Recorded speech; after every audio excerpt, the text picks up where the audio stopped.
Hello, I wanted to talk about Fear and Trembling. I've read this a couple times. I would probably say 3, 4 times to be safe. Listened to it twice. This will probably just be more some musings on it, some final thoughts.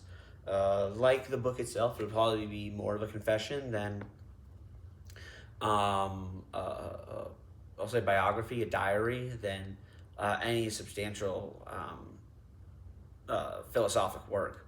I like it somewhat. I've read it quite enough. I like it. But I go through. This is the second time I've done it, and I think it's just more of growing up. It's like this is insane. I like it a lot. It's really entertaining. The poetry is nice, and in some parts of me find it inspirational. It's absolutely bonkers, and the story, the things he draws from. It's very very popularly said, but he really is the theistic alternative to Nietzsche. They reference Agamemnon. They also talk a lot. They also talk about repetition and like this sense of, I'll say, their sense of being. Um, uh, but it really is very very similar in what he is ultimately arguing for. Broad brief summary if you don't know, if you clicked on this, still watching, don't know. Kierkegaard writes as Johannes de Silencio, I believe, Jean the Silent, and he is trying to make a argument, quote unquote, I'll call it. We'll say it's a meditation on faith and what it means to have faith, and he pulls upon the harrowing story of Abraham being tasked with sacrificing his only son, whom he loves, and Kierkegaard thinks that Abraham is just, it's like 20 pages or so, where he's just, Abraham's great. And like, man, imagine having as much faith as Abraham. And then he acknowledges that, yeah, killing your son is really, really, really bad. So, and he says it in such a, I'll say, like, poetic way. At a certain point, I'm like, why? I'm like, Part 3 is the longest. Part 1 and 2 is there a teleological suspension of the ethical, and is there a absolute duty to God? Those are pretty short, and those are like, because it's pretty well. He has a summary, right? Is an absolute duty to God? And like, well, yeah, there's an absolute duty to God, right? You don't have a duty to something else. And then but chapter 3 was Abraham in the right for like not telling anyone, and he talks about like being silent and why the Knight of Faith cannot say anything. And I remember like I've pulled lines from it like every time I've read it, and like the Knight of Faith must be completely isolated. And it's very interesting what I've learned through psychology and therapy, that isolation is the worst state for man to be in. That's why our worst punishment is solitary confinement.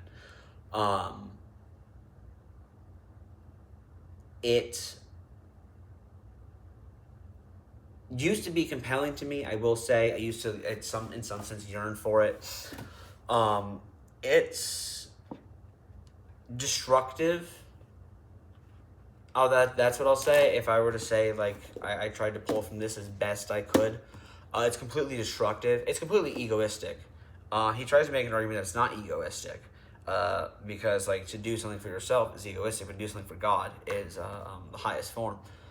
How he's able to determine God's will, right? That's I guess, I don't know. He didn't really iron out the details on that one, but it's a good read. I would hold it at arm's length if you are easily persuaded, like I can be. I'm just maybe not as smart as I would like to believe I am. It's probably the reality of the matter. I just read these to think I'm smart. In fact, I'm just some dumb monkey. But repetition, I was like, man, because there was a time I was a really, really big Kierkegaard fan, but and I was like, repetition, like, man, like I'm reading some of the like I'll say hard, in this instance, hardcore stuff, right? Like, boy, I'm a real fan of Kierkegaard. I read repetition. And so, if anyone watching this has read enough philosophy, you understand why the big ones are the big ones and why the influential ones are the influential ones. Repetition is not great. So I don't have much to say on that one, but it's pretty repetitive, and it's just like, it's only 100 pages long in this edition, and boy, is that even too long, because he makes like an interesting point, and there's like a great line pulled from, the famous quote from it is pulled from, surprise, surprise, near the very beginning, Repetition is the earnestness of existence, which I found to be just kind of like a reformulation of what Aristotle famously says about virtue. And then I stick my finger to existence and it smells of nothing.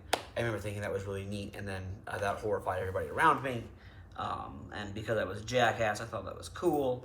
Fear and Trembling, it's important to note you'll see his influence throughout the 20th century. You will see his influence on all the existentialists. You will see his influence even up to Arcade Fire, if any of you know that band, or if you want to look them up. Afterlife, that album, I think that's the name of the album as well, but the album that Afterlife is on, it's just loaded with Kierkegaardian language, if you've read all of his other stuff. Fear and Trembling, really well written, just really well written. It's absolutely insane. Because the implications are just like, I guess the question with this one become, if we were to take Kierkegaard's stance that there is no grounds for faith and you grasp it by how irrational it is, and if there is no such thing as sin if God is telling you to do it, then what did Jesus die for? I don't know. It's very weird to call Kierkegaard a Christian. As I get older, he is man. He might be, by the grace of God. He might be by the grace of God. All of us might be by the grace of God. But that's just rambling. But yeah, for the last time, Fear and Trembling by Soren Kierkegaard. I would recommend a read. I would recommend you do not follow what it says to do, but it is a good book. Thank you for watching.